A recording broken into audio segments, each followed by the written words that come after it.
What's going on, y'all? Welcome to the Geek Out Room podcast. Don't forget you can watch our episodes over on the Sauceless Entertainment YouTube channel. You can also listen to our episodes over on Spotify, Apple Podcasts. Just type in Geek Out Room podcast in the search engine and you should find us. Today, we're talking about Funko Pop going out of business. So, this is interesting news to me because I guess they reported, let me just make sure I got it correctly. I think it's a $1.4 million loss. No, $1 million loss. This comes from The Gamer that Funko Pops might not last another year as it reports a $1 million net loss. And as you can already see in my background, if you're watching this video, Funko Pop right there and Funko Pop right there. And then some other little figures and stuff like that, right? So I used to be a huge Funko Pop collector. I love collecting figures mostly because I love using them to decorate and they just look cool. Like I have an Itachi figure right there. One of the best purchases I've ever made in my life. Super dope, super detailed. Funko Pops are not super detailed, but they look really cool. And they have so many different little unique things depending on the character and time of its release, right? Like the one I have here is Ultra Instinct Goku, and I think it was a New York Comic Con exclusive, if I'm not mistaken. I can't remember when I got it, but I loved it at the time, and that's why I purchased it. And they're not that expensive. They're really not. So it was easy to justify buying them when I found a character in the Funko Pop that I really liked. And I didn't like Funko Pops at first because they just looked weird. And again, I like detail with my figures. I'm going to pay money. I like detail. But Funko Pops is just something about the collectability with them and the craze with Funko Pops that kind of, as a collector, kind of gets you hooked into them. But once you snap out of it, and you don't really come back. And I think that's part of the reason why they have seen a huge plummet. Also, and this is why I snapped out of it and stopped, there is too many, bro. There's one for every fandom. There's one for every other character. Let it be a popular character like Luffy from One Piece, for example, or Goku from Dragon Ball Z. There's so many iterations of one character, and not just for example, Goku has a lot of transformations. I can understand that. But then each transformation, each Funko Pop will have a variation of that Funko Pop, right? You'll have your chases, you'll have your all chrome, all wooden, all what, it'll just be variations of the exact same Funko Pop. So it just made the collection so massive and made collecting so big that's you don't want to keep up because it's not the most expensive figure to collect out of all the things. You can really run up a bag collecting, right? But just like physical media, just like DVDs, Blu-rays, and VHS tapes and all that stuff, it takes up physical space. If you have to keep buying these huge bookshelves and stuff to house your Funkos, at some point it becomes ridiculous. Especially in an era where a lot of people do not own homes; they just own apartments. And other living spaces, so they don't, or just buy a room now. That's a huge popular thing these last couple of years. So people don't have space for all these variations. They don't have space for all these figures, and so some have to go. And those are going to be the less detailed ones, like the Funko Pop ones, the ones they didn't really spend too much money on compared to the detailed figure Itachi I have or other things like that. Another thing that made Funko Pops really popular that I liked is that they were easy to get signed. And the Captain America, the zombie Captain America I have back there, I got signed by the person who, one of the people who were behind Marvel or not Marvel Zombies, but the What If series in general.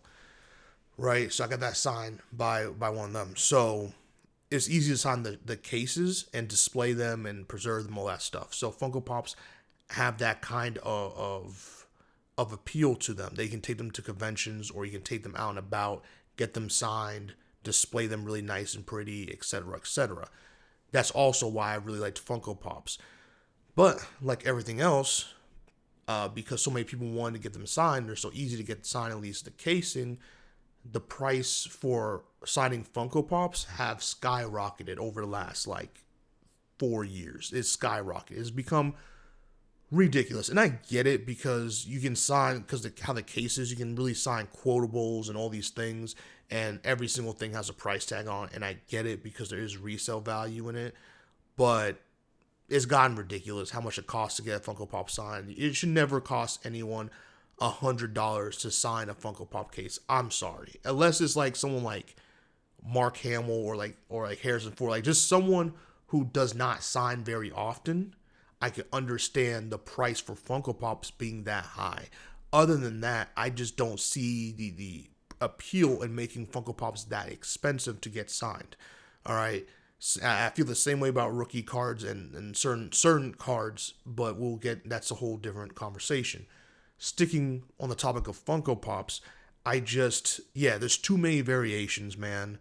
And when you flood the market that much, the meaning behind collecting them, it doesn't really have that much appeal, right? Because there's 50 different versions of Luffy out there, right? And what's the point of me collecting? And then also chase Funkos, which is a specific variation. So like, let's just say for my Ultra Instinct Goku here, right? Let's say he has, I think he has purple aura on around his feet. So a chase variation of this would probably be like it glows in the dark, right, or something like that. Like that would be a chase variation. And chases are a lot more popular. Like when I think Luffy Gear 5, when that came out, the chase for that was ridiculous. So there are chase figures, which in theory is a great idea to have a chase figure because, and the name suggests, people will chase after it because it's a valuable variation to the Funko they already want or are going to buy or already bought, right? But because it's a chase, there's not as many, there's not supposed to be as many chase variations out there, so it makes it more rare and makes the hunt more and people shop more and blah, blah, blah. You get the ecosystem behind that. So that became ridiculously hard. It became ridiculously hard to find. I mean, like really difficult to find chases to the point where there was no point. All right. And I remember peak Funko Pop craze like 2-3 years ago, where even last year really, where people would line up around the corner at Hot Topics before the mall even opened. People would try to sneak into the malls, and just to get in line at Hot Topic to get a What One Piece? There was a One Piece. Was it Roger? I forgot what One Piece Funko was that was released that people just sort of line out the door for, but maybe it was Gear 5 Luffy, I think. But like people would line up around the door for a Funko Pop. I'm sure they probably still do it, but I haven't seen it. I know Pokemon people do it for the cards, but I haven't seen it for Funko Pops in a little bit. So at least not as much as it was like for the last couple of years, because it was pretty bad. And also you can find Funko Pops any and everywhere, and that also decreases the value. You can find it at Walmart, you can find it at Target, you can find it at Dollar Tree. I'm not even kidding. You can find it at like your local gas station, dude. You can find There's so many Funko Pops. There's so much overproduction with Funko Pops that you can find them at your local gas station. You can find them at Five Below. You can find them anywhere, and they're not even like. And there's so many that they just don't seem valuable. Because when you go find them at other stores, other retailers besides like Hot Topic and stuff like that, and GameStop especially has a shit ton of Funkos. When you go to some of these places, they're just thrown all over the place. The shelves messed up, and so it's just because they're just a lot of them are just junk. They're worthless, to be honest with you. It's the junk right now. We're in the junk era of Funko Pops, if that makes sense. If you're into trading cards, like sports cards, you know what I mean by junk era. Just a bunch of not valuable stuff just being produced and no one really wants it. So I'm not surprised by this, and I just don't know how they get their value back unless they massively, and I mean massively, readjust their business. One would be stop the overproduction. Not every single property needs a Funko Pop. I'm sorry.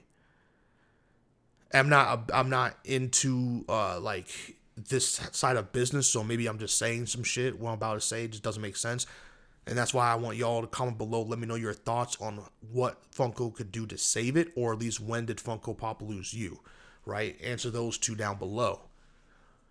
But for me, they can scale back production. They can make it, like, make deals, dude. Make licensing deals or whatever you gotta do. Like, for example, I would be talking to Toei Animation and be like, or whoever owns One Piece, and be like, Shonen Jump or whatever, and be like, hey, or Shueisha, and just be like, hey, we want to make Funko Pops for Luffy. We want to make Funko Pops for Roger. We want to make Funko Pops for Rocks or some of these other characters that are like manga exclusive. We want to make, or not manga exclusive, but then they're manga first and not going to be animated in the anime for a while, or whatever.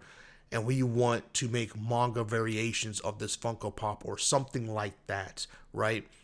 I would talk to them, burn money on that, and make your Funko Pops that way. You know what I mean? Like, make it way more rare, cut back, and don't make so many variations. We don't need like 5 variations of Shanks. We don't need 10 variations of Rocks. We don't need we just don't need all this stuff, bro. Like, scale it back, right? Or you want to sign a deal with Marvel, because again, Marvel, you get so many people who want, like me, right, with my Funko Pop right there showed, where it's signed.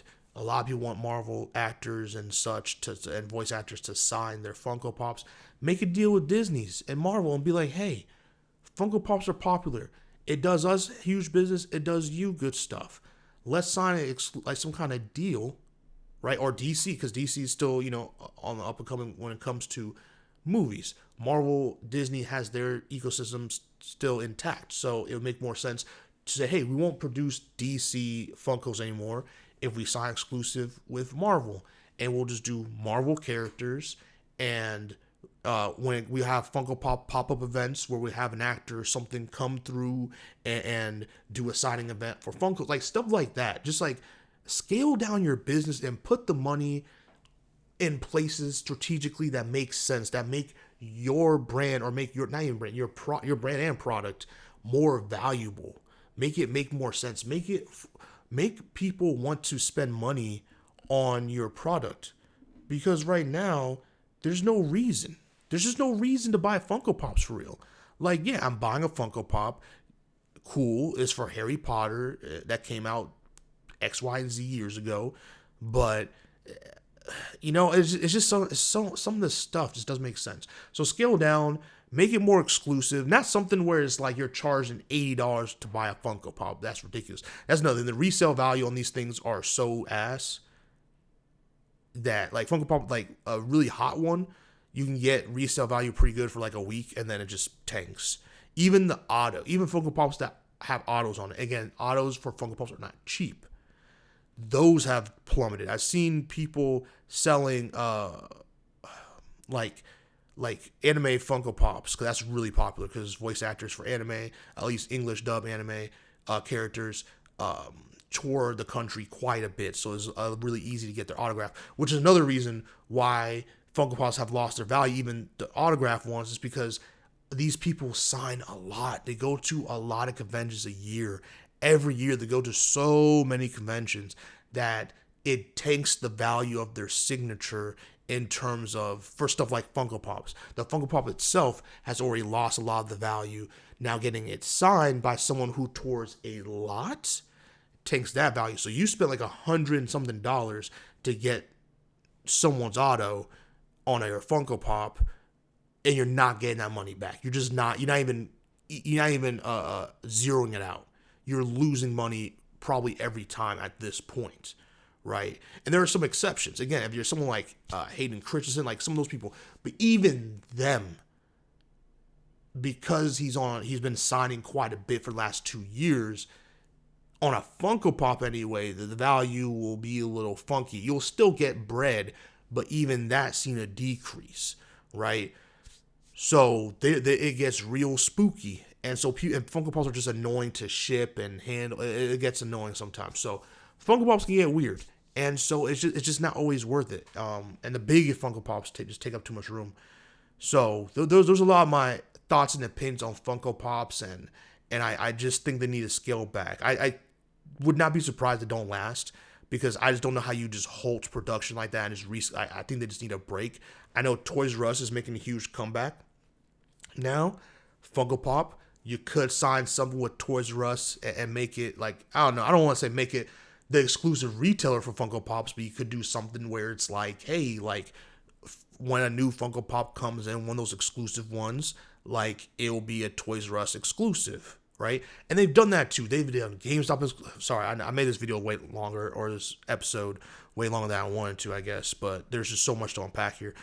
They've made so many variations also of exclusives for Comic Cons, exclusives for different retailers like GameStop, Hot Topic, Barnes Nobles, whatever.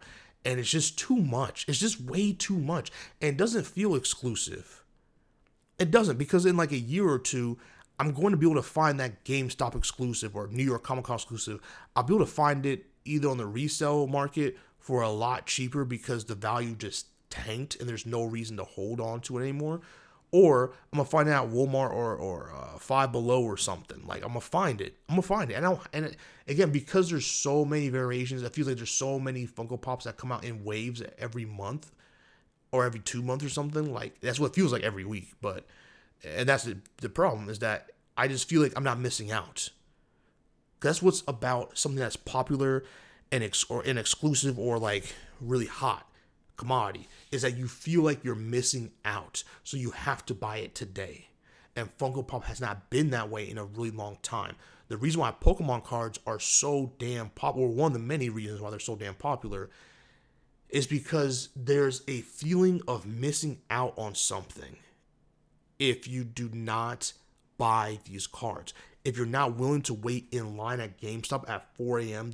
or 4 p.m. the previous day, right, to the Friday release or Saturday release or whatever, you're missing out. You're not going to be able to get your packs.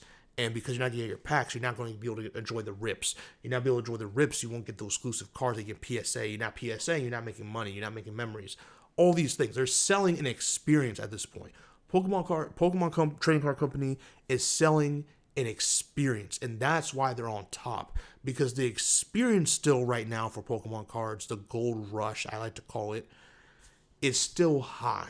It will because this economy and especially with Black Friday coming around and Christmas, the spending's going to be a little wonky because people are going to need to focus their money and income wherever they have to presents, to holiday shopping, to food, groceries for Thanksgiving and holiday. Like all these eating holidays are coming up, and people need bread for it.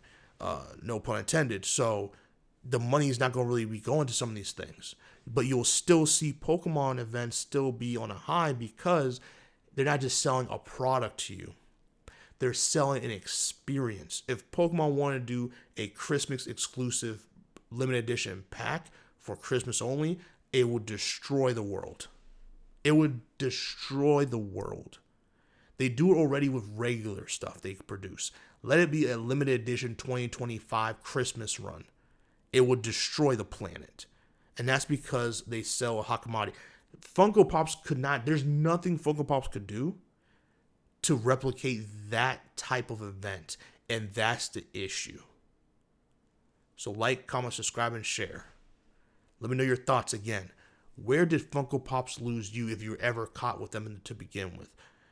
And also, or let me know down below, what do you think Funko Pops could do to stay alive? Let me know. Can't wait to read and see your opinions and thoughts. See you all next one. Keep geeking out.